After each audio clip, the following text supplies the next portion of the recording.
Welcome back to consecutive day 1018 of a diary of a runpreneur. And today I want to talk to you about the power of momentum. So please do check to give this a subscribe, share, like and comment, as the more people we get in front of, the more money we raise on my fundraising mission to save the lives of children by attempting the ultimate ultramarathon. All the information about the challenge I can get involved in the link in the comments below. Thank you as always, and let's get started.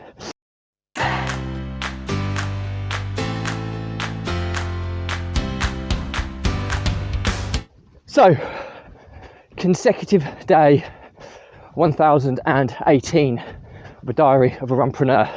And today I want to talk to you about momentum. And the reason for this is I have an accountability meeting once a week with one of my best pals, who's also a successful business owner. And we've got this accountability group where I have, I think, 5 different accountability partners where we hold each other accountable. We set our goals quarterly and for the year ahead. And every single week and month, we scrutinise each other's progress and to ensure that we're, giving ourselves the best chances to achieve the goals that we have set ourselves.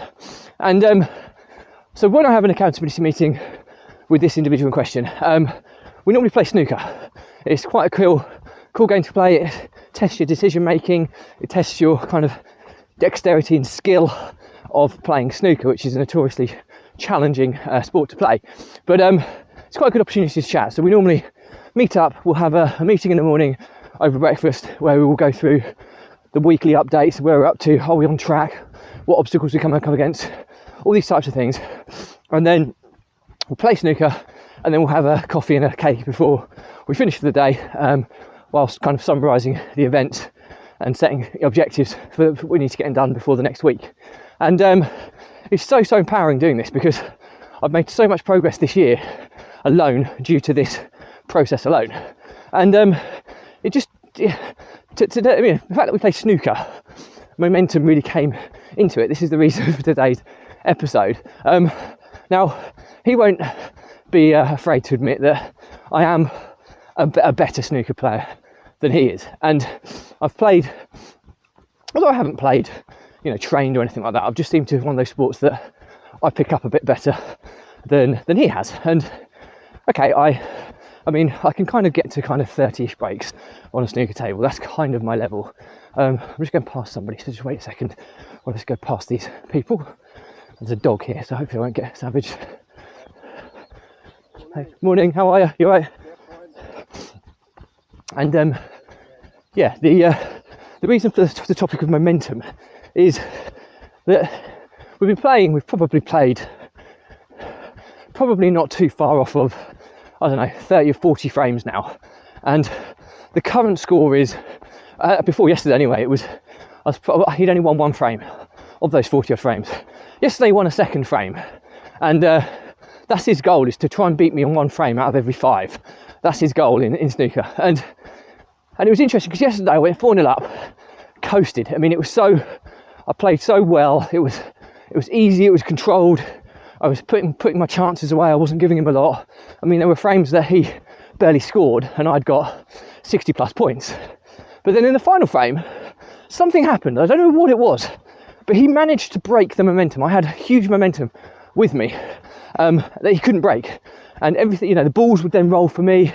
The luck would go on my side. All these types of things, which is kind of happen when momentum's on your side, were just going for me. And so for some reason in the final frame, he upped his intensity, his focus, and he managed to break that momentum to the extent of he got ahead in the frame to begin with. He had a decent break. He found his potting form and got maybe 20 or so points ahead of me. Now I pulled him back in, but it was always an uphill battle in that frame, and the balls were going for him. He was getting flukes. He was laying snookers. He was playing really well. I'm not saying for any which way he was lucky to win that last frame, but it was a momentum shift, a really noticeable momentum shift. And he was snookering. He was playing really tight stiff. I must have given him 20 plus points on snookers alone because he was playing such a good tactical game. But then at one point I needed 3 snookers to win, and I got all 3 snookers. But then on the very next ball, he he flukes it in after all the work in getting 3 snookers, which is unbelievable that I managed to get them. But it was just one of those games, and then he laid another snooker off a fluke, and ultimately the frame was done. But it's just one of those things where momentum was so apparent in those 5 frames of snookers yesterday, and it applies to so many things in life. I used to play squash quite competitively, and the momentum in that is ridiculous. When somebody builds up a string of points against you, it's so hard to break the momentum, and the same goes for you when you build up a string of points to somebody else. And the same can be applied for business. When you build up head of steam in business, you get that momentum, that force, that kind of Star Wars-esque, the force is with you, may the force be with you. It really does exist. It's like this supernatural power which just gets behind you and gives you that extra push. And there's no other way of describing it. But the only controlling aspect you have is that doing the right things to build up that momentum. And that's and that's really, really important in life, that you take those small little steps to build that momentum. And then when the momentum's with you, my word, you just capitalise on it, because it's such a powerful force. So the moral to today's story, hopefully this makes sense, is build up your momentum. And the bit you can control is doing the right steps, bite-sized little tasks that you can do that are so easy to do, just as easy not to do. Do them and get the momentum building up for you. If you don't do them, the momentum will build up against you. And believe you me, the more momentum we can work with in life, in all categories of life, the far greater success we will have. So anyway, that's it for me today. Any questions or comments, drop me a line. I'll respond to everyone. Do remember to give this a subscribe, share, like and comment. As the more people we get in front of, the more money we raise on my fundraising mission to save the lives of children by attempting the ultimate ultramarathon.